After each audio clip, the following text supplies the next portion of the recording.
12-month of DAPT has long been considered the standard after acute coronary syndrome.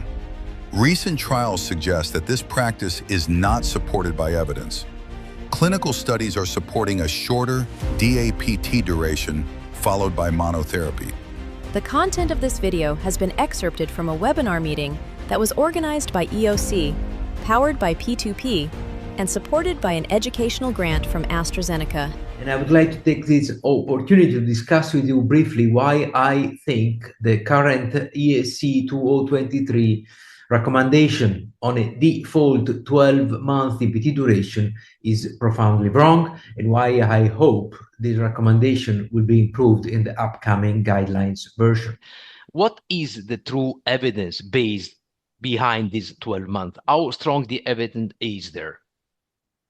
Well, as you've written yourself, Marco, the fun part is that the orthodox view has been for 15 years, maybe 20 years, that we should give 12 months of dual antiplatelet therapy after PCI or ACS using aspirin and a P2Y12 inhibitor. And the fun part is that this is based on zero trial, because actually no trial really tested at the time the duration of dual antiplatelet therapy. So the standard was never tested.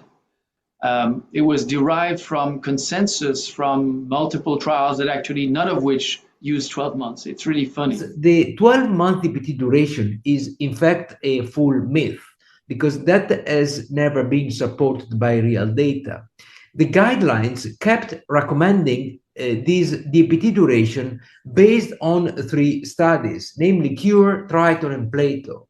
Now, I cannot disagree more on this approach because these 3 studies in no way can and should support 12-month DPT. Let's look quickly through these 3 studies together. In CURE, first, clopidogrel was given for an average of 3 to 12 months with the mean treatment duration of 9 months on top of aspirin versus aspirin alone. So in fact, this studies was not about DPT duration, but was DPT versus non-DPT.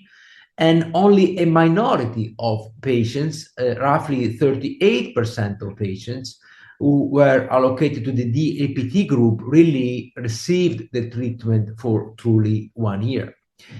Now, even the CURE investigators themselves were commenting upon this hot topic, and in writing they wrote that the exact duration of therapy cannot be deduced reliably from a trial with the design of CURE, and the only way to reliably estimate the exact length of therapy that various treatments in any condition should be given by prospectively randomizing patients to various treatment durations, which is not what the study has done. Now, the other 2 studies which are frequently quoted to support the 1 year DPT duration of TRITON and PLATO, interestingly, these are type, not duration DAPT studies, and in none of these 2 studies, the average or mean DAPT duration was 1 year. In fact, it was either 15 months in TRITON and 9 months of PLATO. So in no way these 3 studies would be able to support the 1 year DAPT duration set forth by the guidelines. I see a strong movement towards shortening the duration of dual antiplatelet therapy because the rate of ischemic events has generally diminished over time, and the relative importance of bleeding has emerged as more important than we used to think. And clearly, we want to address bleeding by reducing the duration of dual antiplatelet therapy. There's a lot of inertia in changing, and as Gabriel mentioned, when we look at internal data, people are sticking by the 12-month DAPT and still a little bit concerned about dropping aspirin. But we are starting to see it. Okay, I still believe it's going to take some time. There's always this delay between when the guidelines come out and how people change clinical practice.